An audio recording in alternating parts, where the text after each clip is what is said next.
இப்போ நான் வந்து வாழையில் வந்து எல்லாம் என்கிட்ட கேட்டாங்க, அந்த விஷுவல் டாப் ஆங்கிள்ஸ் அந்த வாழையை காட்டும் போதெல்லாம் அது பயங்கரமாக இருக்குது அப்படின்னாங்க. அப்போ நான் சொன்னேன் அந்த ஷாட்டு வந்து இப்போ எங்கள் ஊர்லேயே நிறைய எங்கள் கிராம மக்கள்லாம் வந்து நாங்கள் ஷூட் பண்ணும்போது வந்து ரொம்ப சாதாரணமாக பார்ப்பாங்க. சாதாரண மீன்ஸ் இது என்ன எடுத்துகிட்ருக்க, இது என்ன அப்படின்ட்டு. பட் படம் பார்க்கும்போது நம்ம ஊர் இவ்வளோ அழகா அப்படின்னு கேட்டாங்க.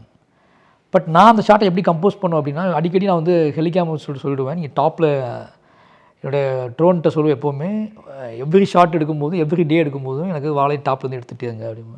அப்போ என்னோடய அசிஸ்டன்ஸ்லாம் கேட்பாங்க, இவ்வளோ ஃபுட்டேஜ் தேவைப்படுவாங்க, இவ்வளோ விஷயங்கள் தேவையா அப்படின்னு. நான் சொல்லுவேன், இப்போது ட்ரோனை நான் எப்படி பார்க்குறேன்னா கடவுள் பார்வையாக பார்க்குறேன். பறவை பார்வைன்னு சொல்லுவாங்க. நான் கடவுள் என்னோடய கதைகளில் அது கடவுளோட பார்வையுமாய் பார்ப்பேன். என்ன அப்படின்னா, இப்போ வாழை வந்து எனக்கு கடவுள் நம்பிக்கை இல்லை, நான் சொல்கிறது கடவுள் பார்வையே அப்படின்னா, மேலே வந்து பார்த்தீங்கன்னா இவ்வளோ பச்சையாக செழுமையாக எல்லா வசதி வாய்ப்போட இந்த ஊர் வாழ்ந்துட்டுருக்குன்னு நினைப்போம். உள்ளே போனால் தான் அங்கே இருக்க வலியும் வேதனையும் தெரியும். கடவுள் இப்போ வந்து அப்படி தான் பார்த்துக்கிட்டு இருக்காரு. மேலேருந்து நீங்கள் சொல்கிற கடவுள் எப்படி பார்த்துட்ருக்காருன்னா எல்லாமே சரியாக இருக்குது. ஏன்னா நீங்கள் ஃப்ளைட்டில் போகும்போது பார்த்தீங்கன்னா எல்லா டாப் ஆங்கிலும் பார்த்தீங்கன்னா அந்த ஊர் எந்த பிரச்சனையும் இல்லாமல் சரியாக இருக்கிற மாதிரி தோணும் எனக்கு. அப்போ நான் சொல்லுவேன் எல்லாத்தையும், ஒருவேளை இந்த பாயிண்ட் ஆஃப் வியூவில் பார்த்துட்டு தான் கடவுள் அமைதியாக இருக்காங்க போல இருக்குங்களா.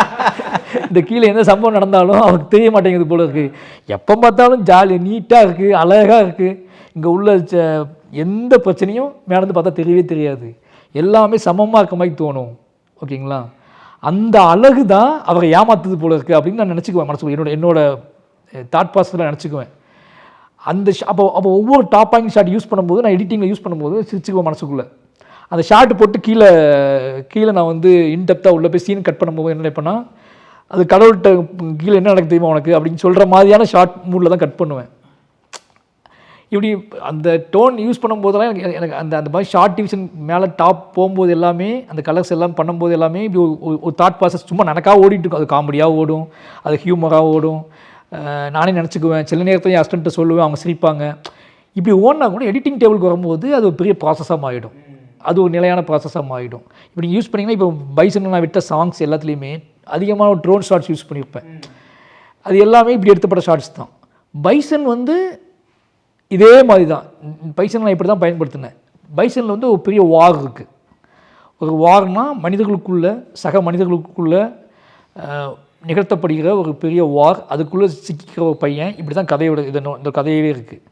அப்போ இந்த கதையை மேலேருந்து பார்க்குறவங்க எப்படி பார்க்குறாங்க அப்படின்னா, இன்னும் சொல்லப்போனால் மேலே இருந்தால் கடவுள் மட்டும் கிடையாது, இந்த மாதிரி நகரத்தில் இருந்து திருநெல்வேலியை பார்க்குறவங்கள பொறுத்த வரைக்கும் என்ன சும்மா அதையே சொல்லிட்டு நல்லா தான் பார்க்க ஊர் இருக்குது அப்படின்னு சொல்லுவாங்கள்ல.